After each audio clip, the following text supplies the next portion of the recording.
It's Saturday morning. It's the 30th of October, so it's like pretty much the last day of the month, even though technically Monday, November 1st will be the last day of the month for us. I have two vehicles going out today. This Silverado Crew Cab Custom and this Suburban. This is a RST Suburban that I factory ordered on May 26th as a 2021 model. And basically because of chip shortage and all that sort of stuff, you could not get the luxury package back then. The customer decided to wait till they could get the luxury package, so they ordered it. We flipped it as a 22, I should say. We switched the order to a 22 model, and it just arrived the other day. So 5 months, basically from start to finish. What I want to point out is the new display. Check it out. Full digital dash for the instruments, and it also a big adjustment to the screen here, which I want to talk a little bit about in this video.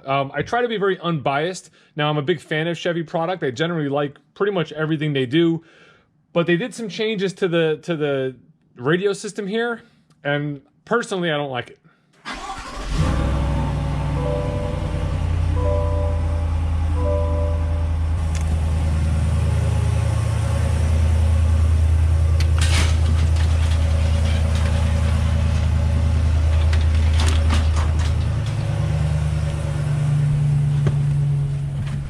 All right, so big change. You get a full dashboard, which is digital. This is really nice. Obviously, you have your steering wheel controls here. So you can go through, like right now, it shows a drive summary. As we scroll up, you see your speedometer. You can see your trip odometers, a timer, tire pressures, distance, driver assistance. So it's like the distance from the car you're in front of and your gap adjustment, oil life, brake pad life, air filter life, a blank page, a page where you can edit and you can choose what pages you want to see. Like we can add fuel economy on there. You have the off-road grade tilt indicator, the engine hours, the transmission fluid. We're going to turn them all on. Hit our back button. Now if you go back up, you'll see that there's going to be more pages that we didn't see just before. Anyway, pretty cool, nice setup. And then on the left-hand side, you have your speedometer. On the right-hand side, you have your tachometer. If I rev it up a little bit, you'll see that needle kind of rise up, which is pretty cool. Now you can actually go in here and you can change music. You can do your navigation, you can do a cell phone, and you can go into settings where you can change your display. So your display layout has classic, which is what we're looking at right now. It has progressive, which is gonna look like that. It has digital, a little more simple, just a big digital display, I guess. Where's the, let me go back here real quick. I want to see something. If I go up, yeah, just big speedometer, compass, and then like your information on the right. Display layout, last one, clean. Just a real clean layout with very basic information. So we're gonna leave it on classic. That's what it was from the factory. Now what you could also do is you can change the left side or the right side. So like right now it's on the compass, you can change it to the temperature and the time, you can change it to tire pressures, fuel economy, trans fluid, or have nothing at all. And you can do the same thing on the right-hand side. So it's pretty cool. It's very customizable, which is awesome. And it's a nice bright layout, it's a clean layout. It's very easy to read, it's very easy to make changes with your controls right here on the steering wheel. So everything I see here, I love. Now it's on the center screen here where I sort of have a problem, and it's my personal preference. Maybe I'll get used to it as I'm in these vehicles more. This is the first vehicle I'm seeing, but with this screen is where I sort of have a problem. So this is our main, like a home screen. Obviously you can see you have Google Maps on here now. You have Google Assistant, Google Maps, and you'll also see you have the Play Store right on here. So it seems like it's an Android-based system. What I don't like, obviously Google Maps, Play Store, Google Assistant, they have their own logos, their own branding in a sense, as far as like the logo, the color, and how that button should look. So right off the bat, I don't like the fact that these are colored buttons that represent that, and everything else is this new sort of just icon pattern that GM has. So it just looks off to me. It looks weird that you have a nice full color logo and then you just have outline logos. I'm not a big fan of these either. Like that's a home button, obviously. Music note, I thought this was actually a battery, that's a cell phone. And then you have a trailer assist button because you can bring up your trailering app. Not a big deal, but again, just sight-wise, I'm not a big fan of how it looks. Here you have the My Chevrolet app, which has a colored logo, Google News, podcasts. It's almost like, why not make all the logos have some sort of color icon, in their own way, so it just looks cleaner. To me, it doesn't look as clean because you have a mix of both. Maybe if the Google emblems and all that sort of stuff were just the same grade color, that would be fine with me because it would all blend in. Obviously you probably can't do that because of their branding. Even here, if we go to our music note, it's going to bring up our radio screen, right? So you have Google News, you have podcast, USB, Bluetooth, Sirius XM, FM, AM. So like same thing, these are just grayed out and everything else, or a couple of them are color. And it almost looks like to me, you know, like when you have when you don't have the ability to have an option of something that's on a screen, it'll be grayed out because you can't click on it. That's what that reminds me of. It reminds me of something that you can't click on because it's not there. Like it's something that would be available if you had the option, but it's not available to click on. That's the feeling I get looking at this. I don't know if that's something that's just, you know, just me, or if other people will think the same thing. I would love to know your impressions and what you think. Other than that, I mean, the functionality is the same. You have a real nice climate screen where you can manipulate climate controls up top. Of course, you could also do that down on the bottom. But I just wanted to show you this quick. As I get more vehicles in, because this vehicle's gonna be down the road in about an hour, I'm gonna do more videos on 22s, Suburbans, Tahoes, Silverados, that sort of stuff. This is the first 22 that we got in, so I wanted to show you that real quick while I had it here for a little while.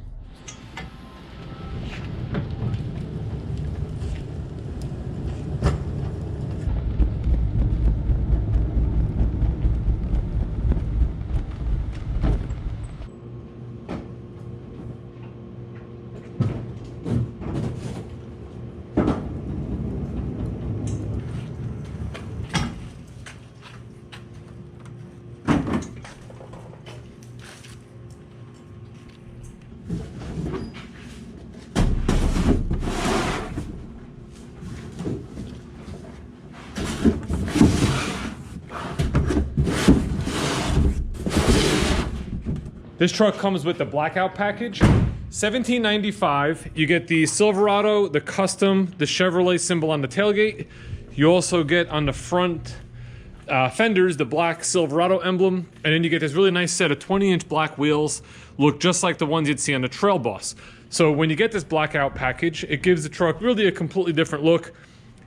You know, really looks great, looks awesome. I like it a lot. And what we found was, or parts department told me was, there's no core charge for the original wheels. So the truck is actually shipped with the standard wheels that come on the custom. We then swap them at the dealership to the black 20-inch wheels. Customer gets the wheels back. So he's actually gonna take these. He may already have somebody lined up that can use them. He can sell them, he can make a couple $100, whatever he wants. I'm actually gonna lay these, I should lay these down flat.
The key is to make sure you get the right inspection sticker on the right vehicle.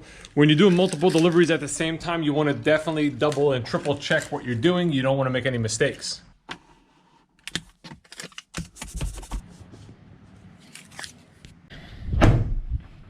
This really isn't a big deal because we're delivering two very different vehicles, but sometimes you're delivering two of the same, you know, like two silver Traverses or something like that. Then you really got to make sure you got your, you know, your VIN numbers and everything triple checked.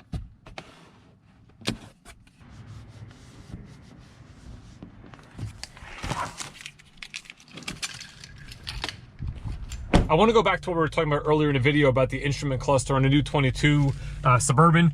This is a 2021 Tahoe RST. This is what it looked like for 2021 when you had your instrument cluster, all the analog gauges with the smaller screen in the center, which gives you all your, your driver information. Now, the new one, obviously a lot better. But here, this is the middle radio system. I'm gonna hit OK, we're gonna hit continue. See how everything is nicely laid out? You have a color ring around certain things, which corresponds, so like red for climate, blue for OnStar, orange for phone, blue for audio. It's a lot easier to, I don't know, to me it's a lot easier on the eyes, and it looks a lot more uniform. I like it a lot better. Again, that's just what I was saying earlier is constructive criticism. Personally, I would like to see something that looks a little bit more uniform. Like here, everything is grayed out in the middle with just a small ring. Now, when Apple CarPlay lights up, their icon is green, Android Auto is blue. I just think this is a lot easier on the eyes. Again, what are your thoughts?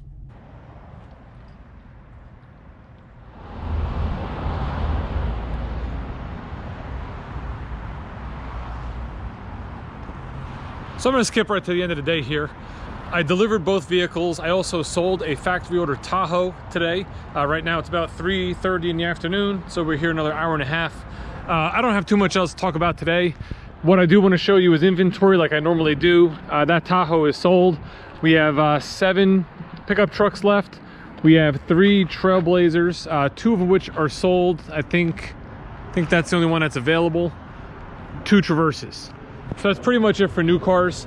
It's the same story like I've kind of been talking about. Obviously, everything you've been hearing on social media and on the internet and what's going on out there, inventory is still very light. A lot of things are still sort of on constraint. I got customers waiting for Camaros, Tahoes, Suburbans. I did have 2 Corvettes pulled last month to get built, so hopefully we'll see those before the end of the year. So that's a good thing. Last month, or for the month of October, I finished with 15 cars. Came in first place for the store. Got to be happy about that. Great month, no complaints whatsoever. I still have Monday. Technically Monday is the last day of October for us, even though it's November 1st, but I'm happy where I'm at. One of the good things too, which I don't know if I ever mentioned in any of the videos, our dealership, the owners actually reduced our unit bonus numbers. So normally you had to hit your unit bonus, you had to hit 12, 15, 18, or 21 cars. They dropped that down to 8, 10, 12, 15, and 18. So I hit a pretty good bonus tier, which is nice. So all things considered, had a great month. But in November, we're starting from square one, and I can't say that I may have the same results that I had for October or even September. September, I had a pretty good month as well. So whatever, just keep going. Just keep trying to help customers out, get them into cars that they're looking for and that they want. Guys, happy Halloween.